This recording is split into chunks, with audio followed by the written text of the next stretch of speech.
اللہ نے اپنے بندوں کو عزت دیا، بہت عزت دیا، لیکن اس عزت کے باوجود دنیا ہم سے ایک سوال کرتی ہے. توجہ چاہتا ہوں، اس عزت کے باوجود دنیا ہم سے ایک سوال کرتی ہے.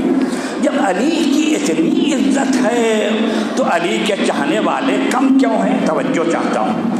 جب جناب فاطمہ زہرا کا اتنا مقام ہے تو فاطمہ کے ماننے والے کم کیوں ہیں؟ جب حسین کائنات میں عظیم ہیں تو حسین کا مقام کم کیوں ہے؟ حسین کے ماننے والے کم کیوں ہیں؟ بھائی جس کی عزت زیادہ ہے اس کے چاہنے والے زیادہ ہونا چاہیے یا نہیں؟ یقیناً جس کی عزت زیادہ ہے، جس کا مقام زیادہ ہے، اس کے چاہنے والے زیادہ ہونے چاہیے، کم کیوں؟ میں پلٹ کر کہتا ہوں اللہ سے بڑا بھی کوئی ہے؟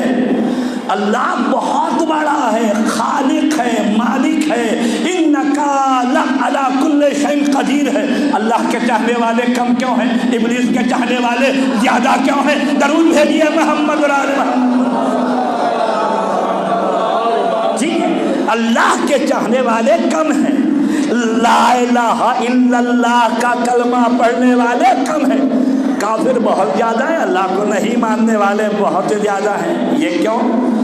جناب ابراہیم علیہ السلام اللہ کے بندے ہیں، نبی ہیں. ابراہیم کے چاہنے والے کم ہیں، نمرود کے چاہنے والے زیادہ ہیں. آپ آئیے، جناب موسیٰ کے چاہنے والے کم ہیں، فرعون کے چاہنے والے زیادہ ہیں. رسول خدا کے چاہنے والے کم ہیں، ابو جہل اور ابو لہب کے چاہنے والے زیادہ ہیں. مولا علی کے چاہنے والے کم ہیں، ممکن ہے معاویہ کے چاہنے والے زیادہ ہیں. حسین کے چاہنے والے ہو سکتا ہے کم ہو، یزید کے چاہنے والے زیادہ ہیں. یہ زیادہ اور کم کیوں ہے؟ اس کی ایک وجہ، اس کی وجہ یہ ہے کہ اللہ کہتا ہے کہ قل، اس کی وجہ یہ ہے، یہ ابلیس جو ہے یہ کہتا قل ما شئت، نہیں جو چاہتے ہو بولو، تمہارے بولنے پر پابندی نہیں ہے. ابلیس بھی یہی کہتا ہے، ابلیس کے جو پیروکار ہیں وہ بھی یہی کہتے ہیں جو چاہے قل ما شئت، جو چاہتے ہو کہو، تمہارے کہنے پر کوئی پابندی نہیں ہے. ظاہر ہے جہاں پابندی نہ ہو وہاں افراد زیادہ ہوں گے. توجہ چاہ رہا ہوں، جہاں پابندی نہ ہو وہاں افراد زیادہ ہوں گے. ایک آدمی کہتا ہے جو چاہے بولو، اب ظاہر ہے جو چاہے بولو، جتنے افراد ہیں بولنے والے زیادہ ہیں، جو چاہے بولو.